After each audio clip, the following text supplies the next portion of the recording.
आदाब नाजरीन, आपके महबूब प्रोग्राम आदाब डॉक्टर के साथ एक बार फिर आपकी मेज़बान हाजिर खिदमत। मैं शगुफ्ता यास्मीन और वन ऑफ द लीडिंग यूनानी मेडिसिन कंपनी अतिया हब्स के फाउंडर, डायरेक्टर और प्रमोटर, हिंदुस्तान के सबसे मसरूफ़ और कामयाब तरीन हकीमों में से एक, अपनी बेशुमार बेपनाह मसरूफियात के बावजूद, कभी कभी नासाज़ी तबीयत के बावजूद आपकी खिदमत में कीमती वक्त इनायत करते हैं, उनका इस्तकबाल करते हैं। शुक्रिया के साथ आप सबकी तरफ से और हमारी तरफ से बहुत बहुत शुक्रिया और प्रोग्राम में खैर मक़दम हकीम साहब। सलामत रही, शुक्रिया। तो नाज़रीन, आगाज़ करते हैं एक छोटे से बहुत छोटे से क़स्से से, फिर इंशाअल्लाह हकीम साहब का खूबसूरत कलाम। उस्ताद ने अपने तमाम शागिर्दों से कहा, ऐसी अज़राह मजाक, यानी बात बात में मजाक में, कि कल सब जन्नत की मिट्टी लेकर आना। अगले दिन तमाम शागिर्द ऐसे ही खाली हाथ आ गए। एक बच्चा थोड़ी सी मिट्टी लेकर आया। उस्ताद ने पूछा, ये क्या? कहा कि ये जन्नत की मिट्टी है, आपने कहा था लेकर आना। तो उस्ताद ने कहा, कहाँ से लाए? कहा, अपनी माँ के कदमों तले से, मेरी माँ के पैरों की धूल है ये। उस्ताद भी हक्का बक्का रह गया बिल्कुल सुनकर उसकी बात। तो जो हिकमत है ना नाज़रीन, इसका ताल्लुक़ इंसान की उम्र से नहीं है। कभी कभी छोटे बच्चे भी ऐसी पते की बातें कह जाते हैं कि बड़े बड़े लोग हैरान और शशदर रह जाते हैं। तो आइए अब चलते हैं हम हकीम साहब के पास और उनका खूबसूरत कलाम। जी हकीम साहब। अर्ज़ करता हूँ, मतलब इरशाद। चाहे तू गर्दिशे अय्याम सलामत रखना, चाहे तू गर्दिशे अय्याम सलामत रखना, मेरे साकी तू मेरा जाम सलामत रखना। वाह। और मैं भी बाजार में बिकने को चला आया हूँ, वाह। मैं भी बाजार में बिकने को चला आया हूँ, ताजिरों आज मेरा दाम सलामत रखना। क्या कहने, बहुत उम्दा। ताजिरों आज मेरा दाम सलामत रखना। सुभान अल्लाह। और मेरा पेशा ही तारुफ है मेरा लोगों में, मेरा पेशा ही तारुफ है मेरा लोगों में, मैंने चाहा भी नहीं नाम सलामत रखना। क्या कहने, सुभान अल्लाह। मैंने चाहा भी नहीं नाम सलामत रखना। मैं भी दुनिया को हर एक सिमत से पहचान तो लूँ, मैं भी दुनिया को हर एक सिमत से पहचान तो लूँ, जुर्म नाकर्दा के इल्ज़ाम सलामत रखना। वाह। और तूर सब जान छिड़कते हैं इशारों पे मेरे, क्या कहने, तूर सब जान छिड़कते हैं इशारों पे मेरे, मेरे मालिक मेरे खुदाम सलामत रखना। बहुत उम्दा मक्ता। फिर मेरे मालिक मेरे खुदाम सलामत रखना। क्या कहने, बहुत शुक्रिया। बहुत उम्दा हकीम साहब। वाकई हर शेर लाजवाब है, बहुत उम्दा। इंसान का नाम उसके लिए बहुत अहमियत रखता है, उसका तारुफ उसके लिए बहुत अहमियत रखता है।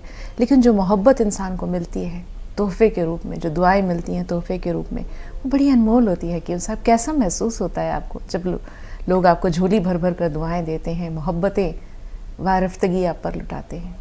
ये नाम और पेशा का ताल्लुक मैंने देखा कि महाराष्ट्र में लोग उसके काम से जानते हैं या पेशे से जानते हैं, और वो उसके नाम के साथ लगा देते हैं। वहाँ पर नाम भी बड़े बड़े बिगाड़ कर लेते हैं। तो वहाँ ये हुआ कि लोग मेरे पेशे से मुझे जानने लगे।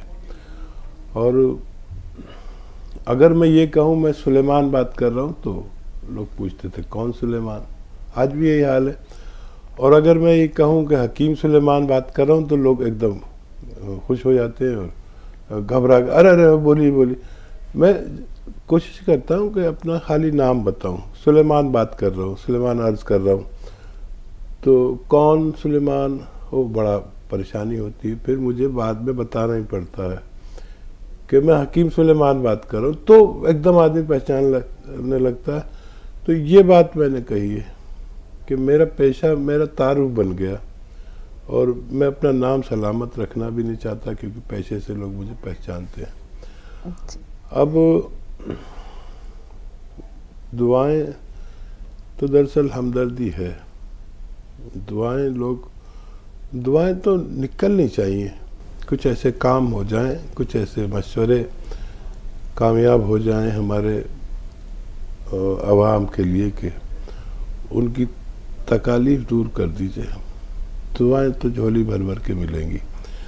और मैं ही क्या, जो लोग मेरे नुस्खे जात से वाकिफ़ हैं, अगर वो भी उनको आगे बढ़ा दें तो उनके लिए भी दुआओं का और नेकियों का ख़जाना खुल जाएगा। ये मेरे ज़ाती तजर्बात हैं, आप भी इससे फ़ायदा उठाया करें। बहुत शुक्रिया हकीम साहब। 2 कॉलर्स हैं, मुंबई से शबाना, फिर सुधा जी। जी शबाना, सवाल बताइए। अस्सलाम वालेकुम। वालेकुम अस्सलाम। वालेकुम सलाम।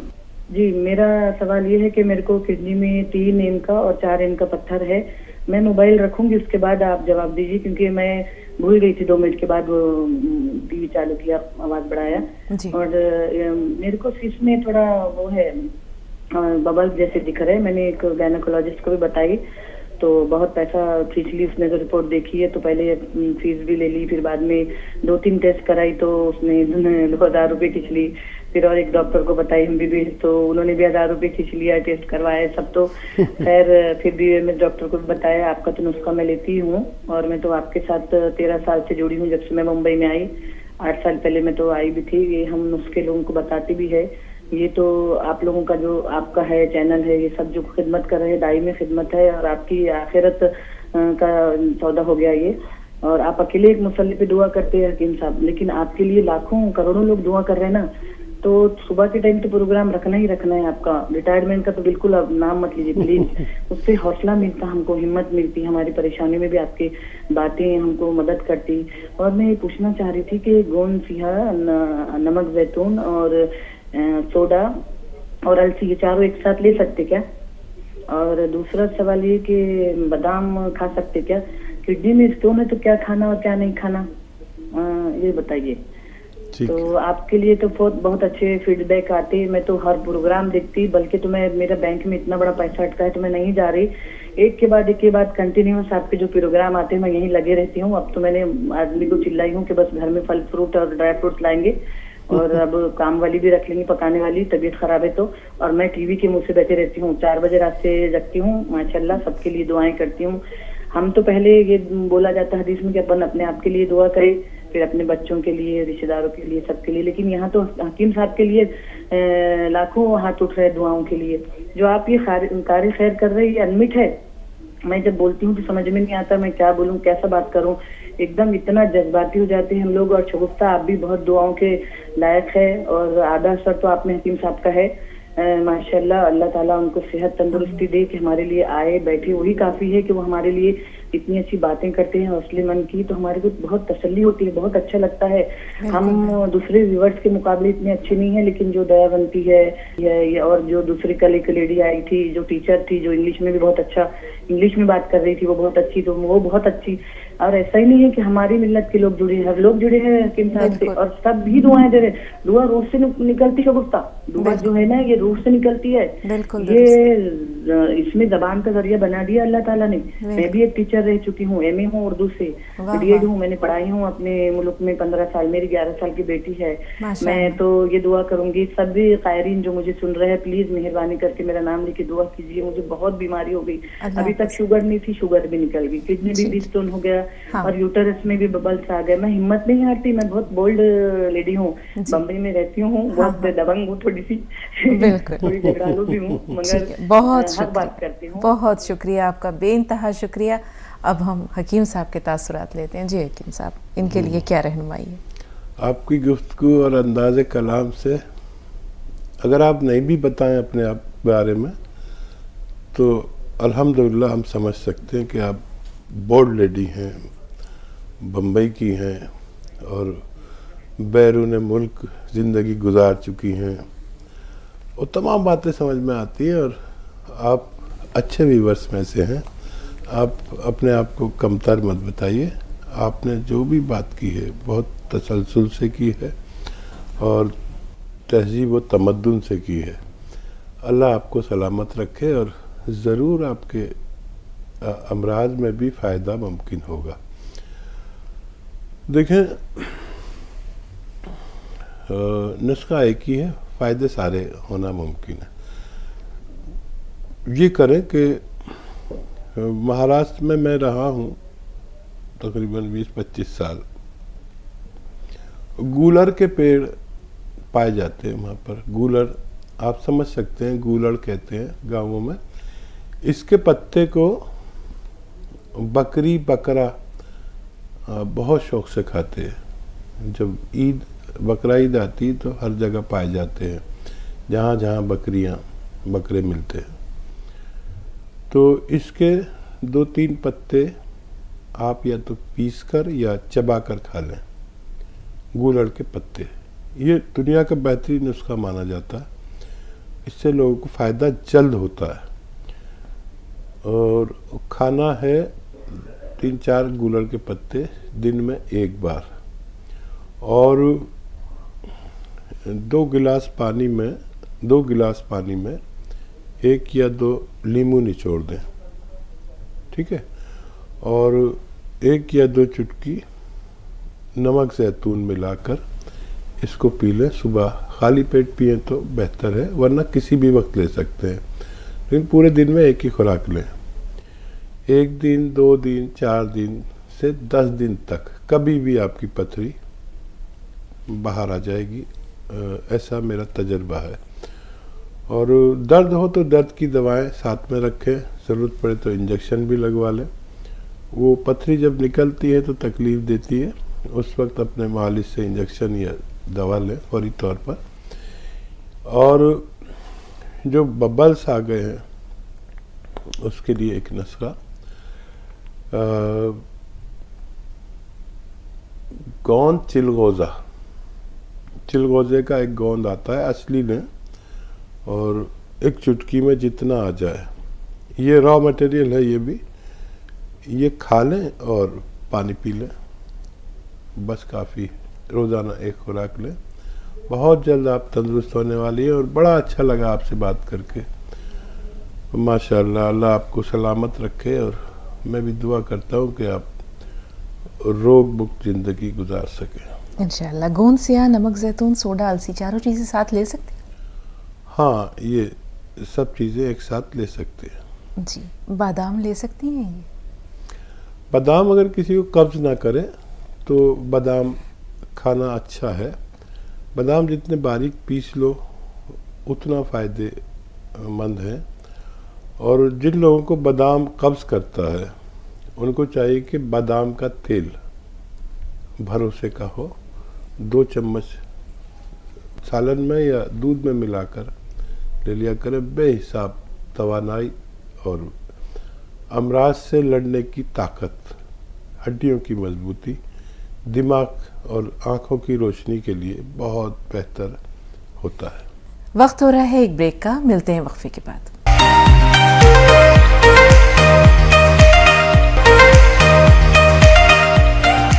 ब्रेक के बाद एक बार फिर आप सबका खैर मकदम है। आइए खैर मकदम के साथ साथ हकीम साहब का भी खैर मकदम करें। पुरतपा खैर मकदम हकीम साहब। नवाजी। सुधा जी, इस्तकबाल है आपका, फरमाइए। मैं सोचती हूँ जब तक खुदा ने शरीर दिया है और हम किसी के काम आ सकें तो इससे बड़ा कोई मुकाम है, और अल्लाह की नज़र में भी और औरों की नज़र में भी। माशाल्लाह जो काम आप करते हैं वह तो हम चाह करके भी नहीं कर सकते। हम तो आपके पाँव की धूल के बराबर भी नहीं बन सकते।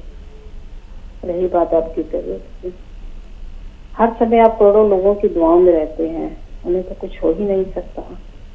ये तो अल्लाह को भी बहुत प्यारे होते हैं। मैंने अपने जीवन में एक ही बात आपसे सीखी है, मैं हर समय पूजा में रहती थी। जब से आपसे जुड़ी हूँ मेरी जिंदगी का रुख बदल गया। हर की खिदमत करने में जो मजा आता है उसका कोई मुकाबला नहीं। लगता है मेरी सेवा ही मेरी पूजा बन गई। क्या कहने, बहुत उम्दा सुधा जी, बहुत उम्दा। मैं आपसे उम्र में बहुत बड़ी हूँ, फिर भी हर समय काम में लगी रहती हूँ। मुझे फुर्सत नहीं। 4-4 घंटे में किचन में काम करती हूँ, 4-5 घंटे में स्टिचिंग करती हूँ, और बाकी समय भगवान के साथ रहती हूँ। जो भी मिलता है मुझे यही कहता है कि आप पहले किसी भी ज्यादा एक्टिव हो गई हो जी। उनका ये मेरा कमाल नहीं है, इसका मेरे हकीम साहब का कमाल है। बिल्कुल जब से उनकी सोबत में आई हूँ तब से मेरी जिंदगी संवर गई। बिल्कुल। जितना शरीर को गवारा करें आप उतना काम कीजिएगा, लेकिन लोगों की खिदमत करना ना छोड़िए। आजकल डॉक्टर का पेशा महज एक पैसा कमाना है। हर कोई आप जैसा नहीं हो सकता। बिल्कुल। लोग बहुत दुखी हैं, सबको आपकी जरूरत है। बिल्कुल जी। कतई कलामी के लिए माजरत, कल आपका एक सवाल रह गया था, बहुत मलाल है। कल आप कोई सवाल करना चाह रही थी और हम वक्त की कमी की वजह से शायद आपका सवाल नहीं ले पाए। हाँ था तो सही बेटी, मुझे भी याद नहीं है वो तो क्या जी, सवाल वो था। कोई सवाल है आज आपका? तासुरात हैं, जज्बात हैं, एहसासात हैं, बहुत प्यारे जज्बात हैं। जी हकीम साहब। बड़ा मुश्किल से बोलना पड़ता है जब सुधा जी का से बात हो जाती है, तो बोलने लायक कहाँ छोड़ते हैं ये। और सुधा जी का मुझे पता चला इंटरव्यू भी आया है, हमारी टीम सुधा जी का इंटरव्यू लेकर आई है और हमें उनकी तरफ से बहुत सारे उनके हाथों के बने हुए व्यंजन भी मिले हैं, बहुत सारे। क्या कहने, और आप खुशकिस्मत हैं। और उसमें नमकीन, एक मखसूस नमकीन जो ज़्यादातर मैं इस्तेमाल कर रहा हूँ, और किस कदर आपकी मोहब्बत और कितना मना करने के बावजूद एहसान से लाद देती हैं। और मेरी बीवी बार बार कह रही है सुधा जी से मेरी बात कराओ, और मैं उनको कुछ गिफ्ट भेजना चाह रही हूँ। अनीसा है हमारी अगली कॉलर, बताएं कहाँ से बोल रही हैं अनीसा साहिबा? अनीसा साहिबा में सुन पा रही हैं आप? मध्य प्रदेश से अनीसा साहिबा फोन लाइन पर मौजूद हैं? जी बताइए। हेलो? हाँ हाँ बिल्कुल, बताइए क्या सवाल है? हाँ, अस्सलाम वालेकुम। वालेकुम अस्सलाम। वालेकुम सलाम। हाँ जी, मुझे ये हकीम साहब से पूछना है कि जैसे अभी यहाँ असली नहीं मिलता है तो क्या करें, और उसके उसके लिए कुछ और कुछ बताएं आप, क्योंकि के साथ आपको बताया था तो मिल नहीं रहा। और ये आपकी जो काला गोंद है ना, इससे तो बहुत सारा मिल रहा है, अल्लाह पाक ने बहुत सिफा दिया आपके काले गोंद में। और हमारे यहाँ पेटों में हमारा बच्चा भी खूब सबका स्वीकार कर रहा है, खुद सबको मंगा रहा है। आज ही तो बुजुर्गों का ऑर्डर दिया है, बहुत शुक्रिया आपका, अल्लाह पाक आपको अच्छा रखे। क्या नहीं मिलता वहाँ? क्या चीज नहीं मिल रही है? मुझे लगा कि शायद मेरी ही समाज में नहीं होता। वो लाजवंती का बीज। लाजवंती का बीज, ठीक है। अच्छा, बहुत आम है, आप बेटे से कहें कि वो सर्च करे। ये बहुत आम दवा है और छोटे से छोटे गांव में मिल जाती है। नहीं तो शहर की तरफ कोई जा रहा हो तो उन लोगों से लें जो दाल चावल बेचते हैं, वो भी रखते हैं। दाल चावल हमारे गांव में बनिए लोग बेचते हैं, और दवा फरोश यानी जो कच्ची दवाइयाँ बेचते हैं उनके पास मिल जाते हैं।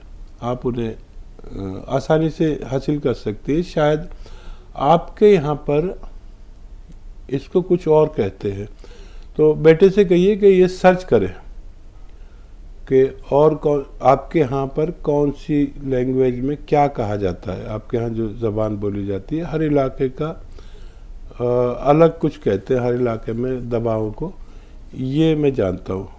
तो आपके यहाँ क्या कहा जाता है, बेटा सर्च करके आपको बता देगा, तो आसानी से दस्तयाब हो सकता है। बहुत शुक्रिया, आप हमारे साथ जुड़े रहें और लोगों की खिदमत करते रहें। अल्लाह आपको इसका अलग से अजर भी दे सकता है इंशाल्लाह। सईदा साहिबा बताएं क्या सवाल है? हेलो। जी सईदा, इस्तकबाल है। जी सुन रहे हैं आपको, फरमाइए। हाँ, हम लोग को शुगर ज्यादा है, परसों टेस्ट कराए थे। हाँ। तो उसके लिए शुगर नॉर्मल होने के लिए क्या खाना है? ठीक है। ठीक है, तो देखिए शुगर के दो इलाज हैं। एक तो वो है इलाज जो आप करते हैं, डॉक्टर आपको दवाई देता है, वो भी बहुत अच्छा इलाज है। और एक इलाज यूनानी भी है। यूनानी का फ़ायदा ये होता है कि शुगर कंट्रोल करने के साथ ये शुगर और शुगर की दवाएं हमारे जिस्म पर नुकसानात छोड़कर जाती है, कभी आँखों पर, कभी दिल पर, कभी किडनी पर। तो ये यूनानी दवाएं उन दवाओं को और शुगर को हमारे पार्ट्स ऑफ बॉडी को नुकसान देने से रोक लेती है। तो इसलिए यूनानी दवा भी साथ में लें, वो दवा भी खाएं। एक तो आता है जैतून का सिरका, असली लें, 2-3 चम्मच सुबह, 2-3 चम्मच शाम, पानी में मिला के या सालन में मिला लिया करें। इससे सालन जायकेदार भी हो जाता है और आपकी शुगर भी कंट्रोल रहती है। कुछ लोग ऐसे हैं जिनको ये नहीं चलती, ये सिरका जैतून का नहीं चलता, खट्टी चीज़ जिनको नहीं सूट करती उनको चाहिए कि एक आता है जामुन का गोंद। तो जामुन का गोंद ले लें, एक चुटकी में जितना है सुबह और एक चुटकी शाम, खाने से पहले खा लिया करें। एक एक चुटकी बस काफ़ी है। दुनिया की तेज़ तरीन और रॉ मटेरियल जामुन का गोंद है। इससे तेज़ फ़ायदा मेरे तजर्बे में कोई दवा नहीं करती। ये 2 से 3 टाइम भी लिया जा सकता है। फ़ौरन शुगर को कंट्रोल करती है 1-2 दिन में। और आप आज करें और फिर कल करें शुगर टेस्ट, तो आपको पता भी चलेगा कि कितनी शुगर कंट्रोल होती है। जी, साजिदा साहबा बताएं क्या सवाल है आपका?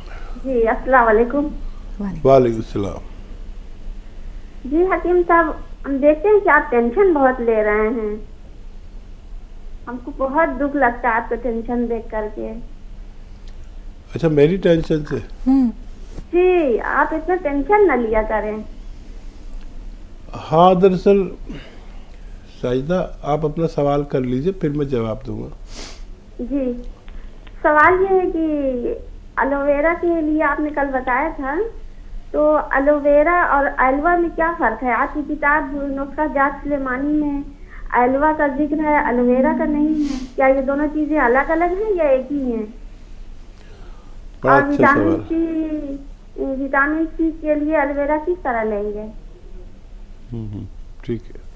अच्छा देखिए, एलोवेरा जो है वो एलोवेरा का पौधे का जो गूदा होता है अंदर का, उससे एलोवेरा का सिरका बनता है और प्रोडक्ट भी बनते हैं। लेकिन जो एलोवेरा का छिलका है वो कड़वा होता है बहुत, जबकि एलोवेरा का गूदा फीका होता है, मतलब उसमें कड़वाहट नहीं होती। तो इसके छिलके का पानी निकाल लिया जाता है और उसको आग पर जलाकर जमा दिया जाता है, उसे एलवा कहते हैं।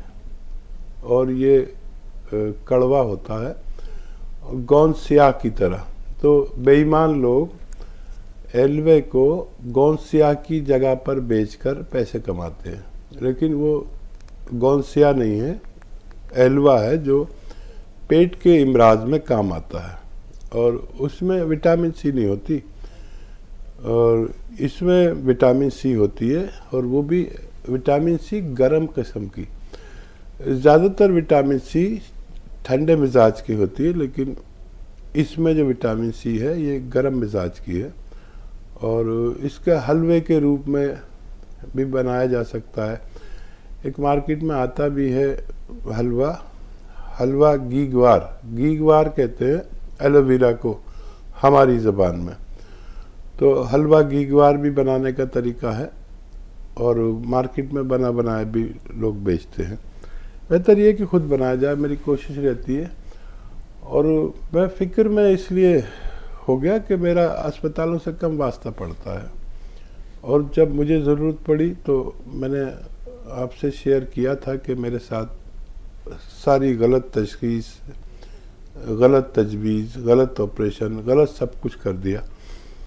तो मुझे अपना तो कोई परेशानी नहीं, ना मैं मौत से डरता हूँ, क्योंकि मुझे जो जिम्मेदारियाँ अल्लाह ने दी थी वो सब पूरी करा दी। मैंने अल्लाह से दुआ भी मांगी कि मुझे सब कुछ तूने मेरी औकात और मेरी सोच से ज़्यादा दिया, तो मुझे मौत का गम नहीं, बस गम ये है कि एक तो ये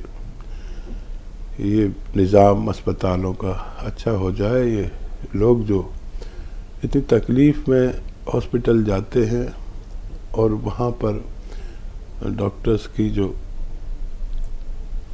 पैसे कमाने की भूख है वो ख़त्म नहीं होती, और किसी का जेवर बिक जाता है, किसी की ज़मीन, किसी का मकान बिक जाता है और कोई मकरूज़ हो जाता है।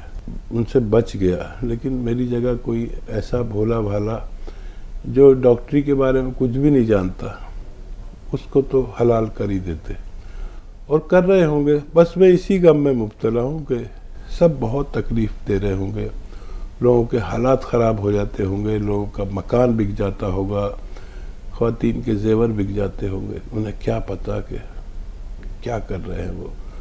ज़्यादातर आवाम गरीब है, उनके साथ वैसा ही सलूक करना चाहिए, उतने ही कम पैसे लेने चाहिए, अपने फ़ायदे के लिए किसी की गलत तशख़ीस भी नहीं करानी चाहिए। एक और वक्फा दरकार है नाजरीन, थोड़ा सा इंतज़ार, एक छोटा सा ब्रेक, बहुत जल्द हाजिर हुए।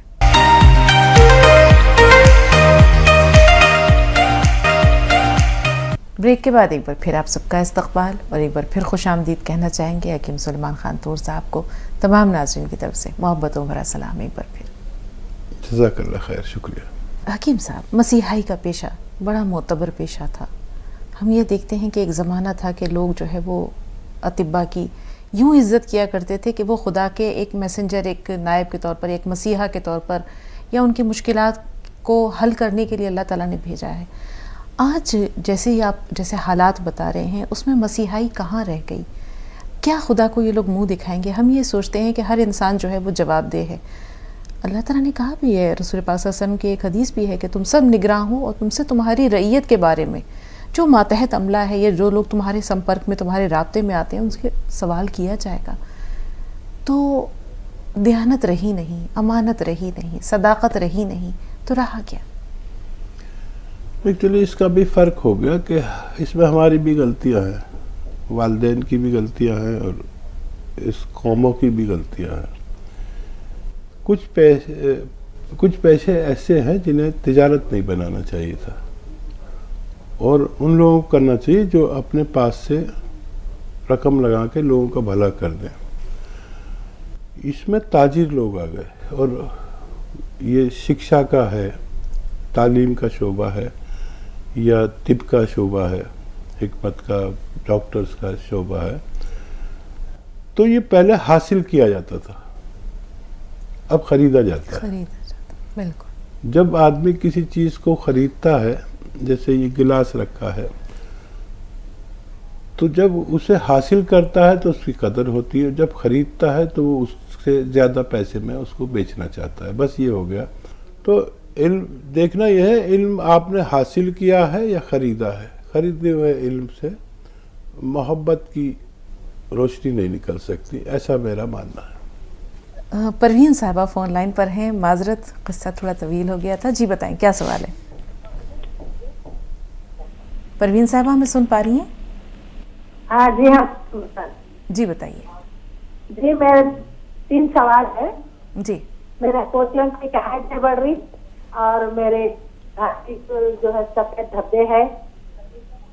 पहला सवाल क्या है परवीन साहबा? पोते की हाइट नहीं बढ़ रही। मेरे 2 पोतियों की हाइट नहीं बढ़ रही।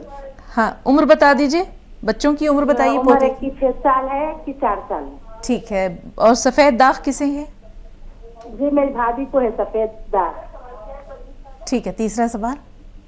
और तीसरा सवाल, ये मेरे बेटे को गोंद मोरिंगा लेके खिलाई 2 महीने पहले। 80% तो ठीक हो गया था, फिर उसके बाद नहीं, कुछ मजबूरी थी, वजन उठाया, फिर डबल हो गया दर्द उसके।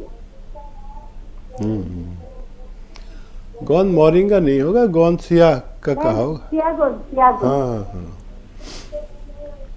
ठीक है। डाला दो। हाँ, देखिए उसमें वज़न उठाना मना है, इसलिए मैं कहता हूँ। और वेस्टर्न टॉयलेट, ऐसा कुर्सी वाला बैतुल खला होना चाहिए, और वज़न उठाने की पाबंदी। फिर से शुरू करें, वज़न ना उठाएं। ऐसे लोगों को वज़न उठाने से जहाँ तबीयत होती है फिर वहीं पहुँच जाती है, तो वही नुस्खा दें उन्हें तो। और गोंद मोरिंगा है जो आधा ग्राम, बच्चे की उम्र कम है, आधा ग्राम रोज़ाना शहद में मिलाकर, दूध में मिलाकर या नारियल पानी के साथ गोंद मोरिंगा सफ़ेद दें बच्चे को, तो जो रुकी हुई हाइट है वो खुल जानी चाहिए। और क्या सवाल था? बच्चों की हाइट का हो गया हकीम साहब। दूसरा सफ़ेद दाग है, तीसरा जो है वो कमर की तकलीफ है। सफ़ेद दाग का रह गया। 100 ग्राम अलसी, 100 ग्राम आंवला सूखा हुआ, और 100 ग्राम अलसी, 100 ग्राम आंवला, 50 ग्राम गोंद मोरिंगा सफ़ेद, और 50 ग्राम बापची एक दवा का नाम है। बापची बारीक बारीक दाने होते हैं, खुशबूदार मेथी की तरह होते हैं, मेथी से भी ज़्यादा खुशबू। इन सबको पाउडर बना लें और 1 ग्राम रोज़ाना सुबह, 1 ग्राम शाम जो इसके बर्ज के मरीज़ हैं उनको खिलाया करें। काफ़ी लंबा इलाज है, 1 साल भी लग सकता है। अगर 2 महीने में सफ़ेद दागों के का रंग बदलने लगे तो आप समझ लें कि ये ठीक हो सकते हैं। फिर कितना भी लंबा इलाज करना पड़े आप इसे ले सकते हैं। सईदा साहबा हमें सुन पा रही हैं? जी सईदा साहबा, आपसे फ़ोन लाइन पर राब्ते में है, सवाल बताइए। टीवी की आवाज़ थोड़ी देर के लिए बंद कर दीजिए, म्यूट करिए, सवाल बताइए। जी अस्सलाम वालेकुम। वालेकुम वालेकुम सलाम। मेरा सवाल है, मेरी बच्ची है, देखो उनके आंखों के नीचे काले हल्के हो रहे हैं, वो कम नहीं हो रहे, बहुत दिनों से है। और दूसरा सवाल मेरा ये है कि मेरे को शुगर है और मेरा शुगर हमेशा नॉर्मल नहीं हो रहा। शुगर वही दवाइयाँ इस्तेमाल कर रही हूँ डॉक्टर की, मगर। और तीसरा सवाल है कि जो बाल थोड़ा झड़ जा रहे हैं बच्चों के सर के, उसके लिए क्या? ठीक है। हाँ देखिए, शुगर को कंट्रोल करने के लिए जामुन का गोंद 1 चुटकी सुबह, 1 चुटकी शाम खा लिया करें और अपनी दवाएं भी लें तो आपकी शुगर कंट्रोल रह सकती है। और बालों के लिए गोंद मोरिंगा सफ़ेद 1 ग्राम ऐसे शख्स को जिसके बाल गिर रहे हैं या कद नहीं बढ़ रहा है या चेहरा पुरकशिश नहीं है, रौनक नहीं है चेहरे पर, ऐसे लोगों को आप खिला सकते हैं 1 ग्राम रोज़ाना, बस 1 बार। और क्या सवाल था इनका? जी, आंखों के गिर्द हल्के हैं। हाँ, ये इसबगोल की भूसी सभी जानते हैं, सत इसबगोल या इसबगोल की भूसी 1 चम्मच 1 गिलास दूध में मिलाएं और उसमें 1 चुटकी गोंद चिलगोज़ा मिलाएं, 1 चुटकी, इससे ज़्यादा कभी नहीं। और 1 खुराक रोज़ खिला दिया करें बच्ची को। वो उसके काले सियात जो हल्के हैं और किस वजह से होते हैं, उस वजह का भी में भी फ़ायदा होना मुमकिन है। जी, बरेली से साइमा साहबा, क्या सवाल है? साइमा में सुन पा रही हैं आप? जी, हाथाबंदी का वो था। वालेकुम अस्सलाम जी भाई। अरे हाथाबंदी में वो मतलब वो मंगवाया था, मतलब का जो है शब्दस्तान 100 ग्राम, हाँ 100 ग्राम और नाप 100 ग्राम 30 ग्राम कीजिए। हाँ उसका पाउडर बना के रख दिया है। कल नमक जैतून मंगाया था, हाँ तो उसका मतलब है, और सोडा भी बताया खाने वाला। जी जी, ठीक इनके है। इस्तेमाल का तरीका जानना चाह रहे हैं? हाँ जी जी जी। बेहतर, सुनिए। तो देखिए, ये जो 3-4 चीज़ों का आपने सफ़ूफ बनाया है, पाउडर बनाया है, ये 1 चम्मच सुबह खाली पेट खाएं। और इस जैतून के नमक से और खाने के सोडे के साथ भी खा सकते हैं और वो अलग से भी ले सकते हैं। जब भी खाएं गर्म पानी से लें और या चाय पी लें इसको खाने के बाद। और ये दिन में एक तो सुबह निहार में और एक रात को सोते वक्त लिया करें, आपके तमाम फ़ायदे होना मुमकिन है। वक्त हो रहा है एक ब्रेक का, मिलते हैं वक्फे के बाद। ब्रेक के बाद एक बार फिर आप सबका खैर मकदम है। आइए खैर मकदम के साथ साथ हकीम साहब का भी खैर मकदम करे। पुरतपा खैर मकदम हकीम साहब। जरा नवाजी। आयशा है हमारे साथ। जी आयशा साहबा, क्या सवाल है? अस्सलाम वालेकुम बाजी। हकीम साहब को भी सलाम। वालेकुम सलाम। हकीम साहब, मैं ना बार बार आपके पास कॉल करके कभी भी रो थी ना, थोड़ा आप लोग कुछ गलत मत समझो हकीम साहब, क्यों बोलते मेरे वालिद और वालदा नहीं है, तो थोड़ा घर के अंदर परेशानी की वजह से मेरे को कभी भी रोना आ जाता। तो कभी भी लड़की फोन करे तो रोते बोल के हमारे भाई लोग बोल रहे हैं आप कभी भी रोए तो हकीम साहब बाजी सोचते होंगे ये रोते से बच्ची आ गई शायद बोल के। आप हमेशा हंसती मुस्कुराती रहें, कभी कोई दर्द और गम आपके पास ना आए आयशा। राब्ता मुनक़ता हो गया, राब्ता ख़त्म हो गया। लेकिन ये रोने वाली आँख जो है ये मेरी भी है। मैं तो आपसे ज़्यादा रोता हूँ, मैं तो औरतों से को भी मात कर रखा है। आप देखा होगा प्रोग्राम में, आपसे ज़्यादा तो मैं रो पड़ता हूँ। और ये रोने वाली आँख अल्लाह को बड़ी पसंद है। तो मैं आता हूँ घर से तो मेरी पोती है और वो कहती है कि रोना नहीं दादा। उसने रोते हुए देख लिया होगा, 4-5 साल की। मेरी बीवी कहती है आप रोते क्यों, लोग क्या समझेंगे। लेकिन जब से मुझे ये पता चला है कि अल्लाह को पसंद है तो मैंने कहा कोई कुछ भी समझा करे, मैं अगर अपने मालिक के सामने पेश हो रहा हूँ और ये जो मेरा काम है अगर ये इबादत है और मैं अपने मालिक के सामने हूँ तो अपने मालिक के सामने इबादत में रोना कोई बुरी बात नहीं है। वो बड़ी शेम करती है मेरी पोती और मेरे रिश्तेदार और मेरी बीवी ख़ास तौर पर। मेरा बेटा भी कहता है पापा इतना मत रोया करिए। लेकिन मेरा अजीब मामला है, मैं जब कोई किसी काम को करता हूँ उसमें महव हो जाता हूँ, बिल्कुल उसमें खो जाता हूँ। शायद आपने देखा हो कभी मुशायरों में मैं गज़ल पढ़ता हूँ तो गज़ल पढ़ते में ऐसा ज़ार रोता हूँ कि औरतें भी शर्मिंदा हो जाएं। तो रोना नापसंद नहीं है, लेकिन वो इस रोने से अपना रब है ना, क्योंकि वो माँओं की तरह तो है मगर माँ से भी ज़्यादा शफीक है। और याद है कि हम अपनी माँ से सब काम रो के करा लेते थे, ज़िद कर के।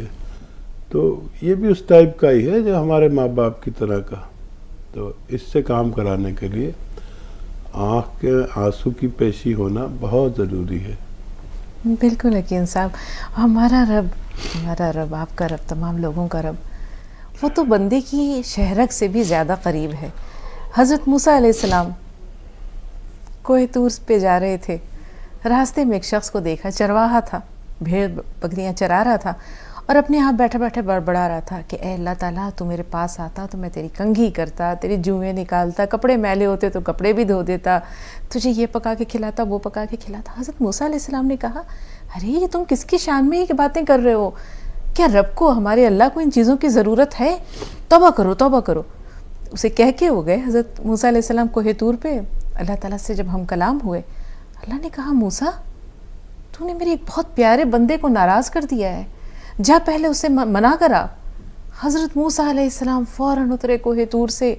अब उस चरवाहे के पास आए तो देखा कि वो ढूंढा, पहले अव्वल तो वो अपनी जगह पर था नहीं, उसे ढूंढते रहे, एक जगह पर मिला तो वो बेचारा बैठा हुआ बहुत उदास मगमूम। हज़रत मूसा अलैहिस्सलाम को देखा, देख कर भागने लगा कि फिर मेरे पास। बोले ठहरो, कहाँ जा रहे हो? बोले अब मेरे लिए क्या है, आप मुझसे नाराज़ हैं? बोले अल्लाह भी मुझसे नाराज़ है। बोले नहीं, अल्लाह नाराज़ नहीं, अल्लाह मुझसे नाराज़, और उसी ने मुझे तुम्हारे पास भेजा कि पहले मैं जाकर तुमसे माफ़ी मांगूं। तुम्हारे और मेरे अल्लाह को तुम्हारा ये कहना बहुत पसंद आया। तो अल्लाह ताला तो ये चाहता है कि जिस तरह माँ अपने बच्चे से मोहब्बत रखती है, बच्चा भी अपनी माँ से मोहब्बत रखता है। ये दो तरफ़ा मामला है। एक कॉल आमना से बात कर लेते हैं। जी आमना, फरमाइए क्या सवाल है? हेलो, अस्सलाम वालेकुम। वालेकुम अस्सलाम। डॉक्टर साहब, मेरे को थोड़े दिनों में कुछ सर्दी बहुत जल्दी हो जा रही, सांस लेने में तकलीफ हो रही और सर में दर्द बहुत हो रहा। ये सर्दी जब जम जाती है तो सर में दर्द होता है। किसी की आँख में दर्द भी आ जाता है, किसी के दाढ़ में भी दर्द आ सकता है। अगर ऐसा है तो आप बलगम निकालने की दवाएं, खारिज करने की दवाएं लें। एलोपैथिक ले लें और यूनानी भी मैं बताता हूँ, लेकिन एलोपैथिक लें जिससे आपका नज़ला खारिज हो जाए। एंटीबायोटिक्स देते हैं डॉक्टर और कुछ दिन लेने में कोई बुराई नहीं है। और नज़ले को नज़ला ना हुआ करे, या कभी कभार तो होना कोई बात नहीं, जैसे मुझे भी हो रहा है आज, नज़ला, सर्दी लगी हुई है, खांसी है, तो कभी कभी होना कोई बुरी बात नहीं है। लेकिन अगर ये मुस्तकिल ऐसा है तो फिर इसका मुकम्मल इलाज कर लें। सपिस्तान, उन्नाब, अलसी, 3 चीज़ें 100-100 ग्राम ख़रीदें और 30 ग्राम पीप लें, इसमें मिला लें। फिर बोलता हूँ एक बार, सपिस्तान, उन्नाब, अलसी, 3 चीज़ें 100-100 ग्राम ख़रीदें, 30 ग्राम पीपले मिलाकर आप इनका पाउडर बना लें और 1 चम्मच सुबह खाली पेट, 1 चम्मच रात को सोते वक्त गर्म पानी के साथ लें। खट्टी चीज़ें छोड़ दें तो आपको फ़ायदा मुमकिन है। जी, हरियाणा से बलदेव जी। हेलो जी बलदेव जी, क्या सवाल है? सवाल तो मैडम कुछ नहीं, मैंने तो दवाइयाँ मंगवाई हुई है यहाँ से। जी, मैंने यहाँ से एमकेयर कैप्सूल भी मंगवाए हैं, अखरोट प्रास भी मंगाया है, हल्दी प्लस भी मंगवाया है, काफी चीजें हैं। जी, कितना फ़ायदा हुआ आपको? ये चीज़ें कब से इस्तेमाल कर रहे हैं और कितना फ़ायदा हुआ? अभी इस्तेमाल नहीं किया, अभी 1 पैकेट तो मिल चुका है मेरे को, दूसरा पैकेट अभी आना है। ठीक है। उसमें एमकेयर कैप्सूल भी कहते थे कुछ तो हाई डोज है और कुछ उसमें है सुपर पावर। ठीक है, ठीक है जी। और जैसे ही आपको वो पार्सल पहुंचेगा, उसके बाद हमारे हेल्पलाइन नंबर से आपको फ़ोन आएगा और वो बता देंगे कि कौन सी दवा किस वक्त किस चीज़ के साथ लेनी है। वो आप लिख लेना। जब आपको दवा पहुंचती है तो हमारे पास मैसेज पहुंच जाता है, फिर हमारी टीम आपको फ़ोन करती है और आपको पूरा गाइड कर देती है। मुंबई से तुफैल अहमद साहब। तुफैल भाई, हमारी आवाज़ अगर पहुंच रही है तो अपना सवाल बताइए। जी जी तुफैल भाई, इस्तकबाल है आपका। जी, अस्सलाम वालेकुम अस्सलाम। हाँ जी हकीम साहब, ये जो है ना, ये हर्निया की वो हो गई है तकलीफ, और गैस बहुत बनता है, इतना बनता है, इतना गैस बनता है कि मैं रात को सो नहीं सकता बस। और ये ऊपर पेड़ों के ऊपर है ना, थोड़ा सा पेड़ है ना ऊपर फूल गया है, तो डॉक्टर बोले हर्निया है, तो फेस वगैरह कराए। इसके लिए क्या करना पड़ेगा? ठीक है, देखिए अगर अभी शुरुआत है तो ये अच्छा भी हो सकता है, और ये आपके दोनों अमराज के लिए है, दोनों बीमारियों के लिए है।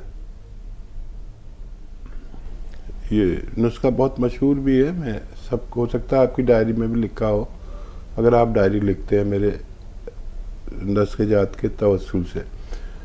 तो ये सौंफ, सौंठ, ज़ीरा, अजवाइन, धनिया, मेथी, ये 6 चीज़ें। एक बार और बोलता हूँ, सौंफ, सौंठ, ज़ीरा, अजवाइन, धनिया, मेथी का दाना, 6 चीज़ें 100-100 ग्राम लेकर पाउडर बना के रख लें। और एक आता है नमक जैतून, इसको आप 1 चुटकी नमक जैतून 1 या 2 गिलास पानी में डालकर, इस पानी से दिन में 2 बार खाने से पहले खाया करें, आपको फ़ायदा होना मुमकिन है। जी हकीम साहब, हर्निया के बारे में कहा जाता है कि इसे ऑपरेट करा, साइंस जो है वो इसमें मेडिकल साइंस की अगर हम बात करें तो किस हद तक कामयाब हो सकी है? दवाओं के ज़रिए इसे क्या ठीक किया जा सकता है? हाँ देखिए, जब शुरुआत होती है और पहले स्टेज होती है किसी भी बीमारी की, तो उसे आराम से कंट्रोल कर सकते हैं जी।